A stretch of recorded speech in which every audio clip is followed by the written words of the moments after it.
सम्माननीय सभापति महोदय, पूज्य गुरुजी गुरुमा वृंद, सम्मानास्पद अतिथि वृंद तथा मोर छोट बड़ भाई और भौणी मैंने आज मत कि कहबार सुजोग मिली मु निजक धन्य मन करने सहित सुजोगदाता निकट में कृतज्ञता ज्ञापन करुअछि। सर्वप्रथम मु सतीसागरिका चौधरी आपण मान आगे मथानत प्रणाम जनाई मोर वक्तव्य आरंभ करने जाऊँगी।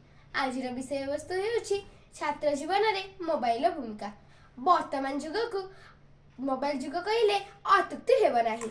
संधानी मानवर निरविच्छन प्रचेषा फल मोबाइल उद्भावन करा जायछि।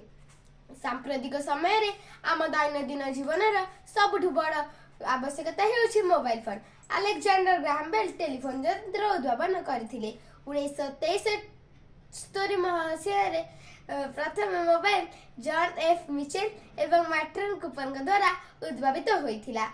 1983 रु 2014 मसीहा मध्य मोबाइल द्रुत गति प्रसार लाभ कला। आजिकल मोबाइल बहुल व्यवहार करा जाउछि। स्वल्प समय मध्य अनेक कार्य साधित होई परिछि। वार्ता प्रेरण, फोटो प्रेरण, वीडियो कॉल मध्य जोगाजोग, गैस पंजीकरण आदि गुरुत्वपूर्ण कार्य मोबाइल माध्यम शीघ्र और सहजरे होई पारुछि।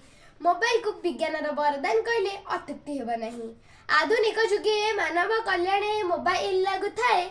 आधुनिक जुगे मानव कल्याणे मोबाइल लागू थाए।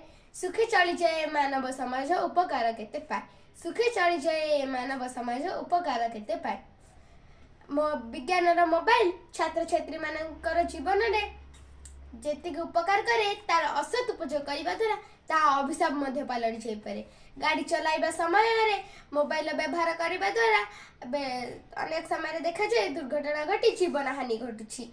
अनेक समय देखा जाए स्कूल कॉलेज आदि छात्र छात्री माने मोबाइल को व्यवहार करुछंती। अश्लील गीत, नाच, गेम आदि एते मात्रा रे माति जाउछन जे से माने निज जीवन को देबाक मध्य पछाउ नाहंती।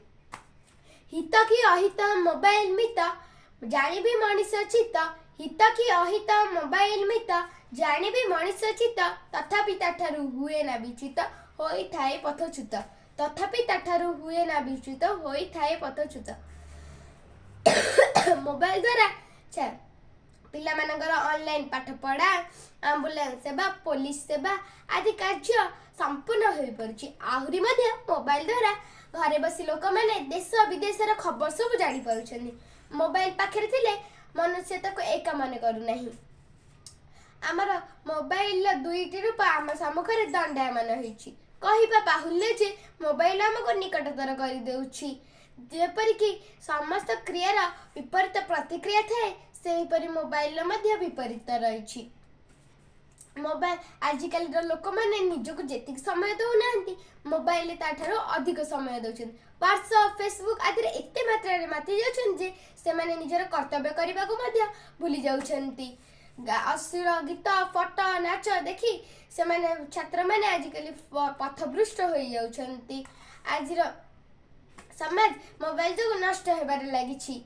अनेक समय मु शेष एति कहबाकू चाहिए जे मोबाइल दुईटी रूप आम आगे दंडायमान, गोटे सकारात्मक आ गोटे नकारात्मक। आम जदि मोबाइल को भल भाव व्यवहार करबा ताले ताहा आम पे आशीर्वाद रूपे पलटि जिवो।